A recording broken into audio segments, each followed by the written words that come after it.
rolling road stretches out before me as I pull out of the rest stop in Tracy, California.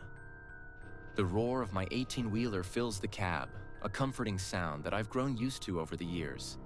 I've been driving trucks for more than a decade now, and there's something about the solitude of the road that suits me just fine. The route today is a long one. Tracy to Las Cruces, New Mexico. I've got a load of electronics in the trailer and a deadline to meet, but that's nothing new. The sky's a deep, cloudless blue as I roll through the desert stretches of California. The radio's playing soft country tunes, and I feel the familiar hum of the tires beneath me. It's just another routine drive. Around dusk, the sky starts changing, fading into a gradient of purple and orange as the sun sinks behind the mountains. I've still got plenty of miles to go before I cross into Arizona, so I push on, watching the last hints of daylight disappear in my mirrors. The desert at night is something else, vast and quiet, like the world's holding its breath. It's around midnight when I see it, a light. Not the typical headlights of another truck or car in the distance, but something hovering in the sky. At first I think it's a plane, but it's too low, too bright, and it's getting closer. I grip the steering wheel tighter, my eyes narrowing at the strange glow. The light is now directly above me, casting an eerie bluish hue over the highway.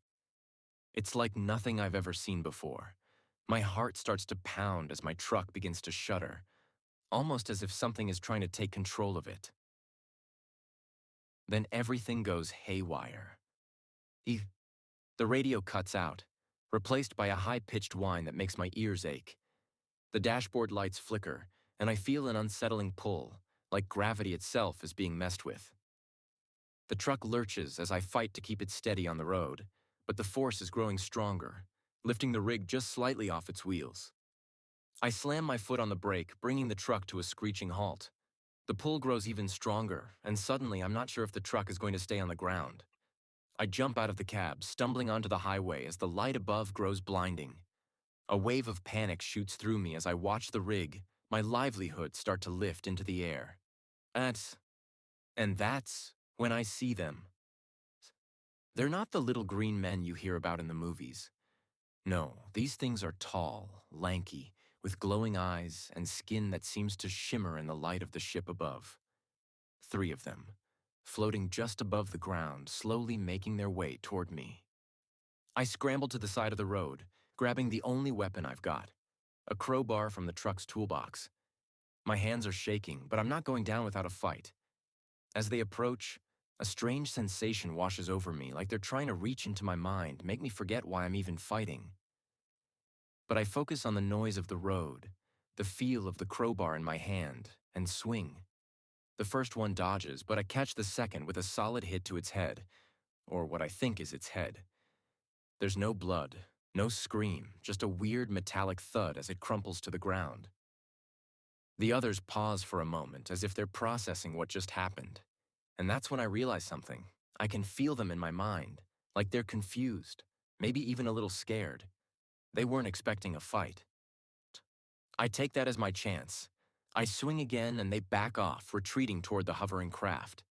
The pull on my truck loosens as the light from above dims, and suddenly, everything goes still. The creatures float back up toward their ship, and in a flash, they're gone, disappearing into the night sky like they were never there. Dad. I stand there for a long moment, breathing hard, the crowbar still clutched in my hands. My truck's back on the ground, dented, but mostly intact. The radio crackles back to life, playing some soft tune like nothing happened. I climb back into the cab, my hands shaking as I grip the wheel. I take a deep breath and pull back onto the road, the desert stretching out before me once again. But now I know. This world is a lot bigger and stranger than I ever thought. And I've got the rest of the drive to Las Cruces to try and figure out what just happened. Thank you for watching. I would appreciate it if you could follow, like, and subscribe here on TikTok and YouTube.